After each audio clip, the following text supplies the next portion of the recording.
नमस्कार जय जगन्नाथ बंधु मैंने मुझे आपण मानू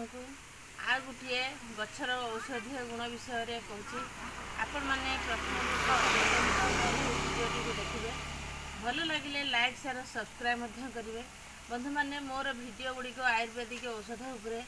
जेकि आपंकर जदि आंठू गंठी बिंधा हो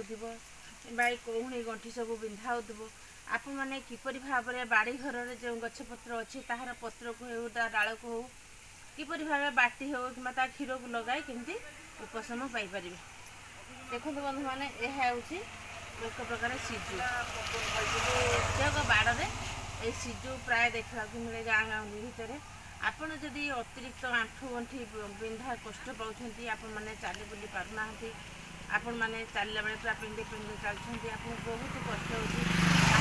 होपरि भाव में मैंने आज बाड़ी घर पास नहीं औषध उपशम पाइपर ये सिजु देखूँ सिजु को जब आपने छिड़ेदेवे से देखूँ ए गोटे क्षीर बाहर ये देखो ये क्षीर बाहर आपन जब आंठू जो जगार आपंकर जंत्रणा हो से जगार कौन करेंगे क्षीर को लगाइबे प्राय दिन को 2 थर लगाइबे एमती 7 दिन आपन जो लगाइबे आपण निश्चित भाव में आंठू गंठी बिंधा रोग रक्षा पाइपर क्षीर लगे जदि आपंकर क्षीर जब घर को आज बहुत दूर अच्छी गछ गुड़िक आपड़ जब घरे आज रखी जब लगे पत्र को बाटिकी लेप देवे देखिए आपंकर बहुत दिन पुराना आंठू गंठी बिंधा रोग आपण मैंने सुस्थ जीवन यापन करेंगे और सुस्थ आप रही भलरे चली बुली पारे। नमस्कार जय जगन्नाथ।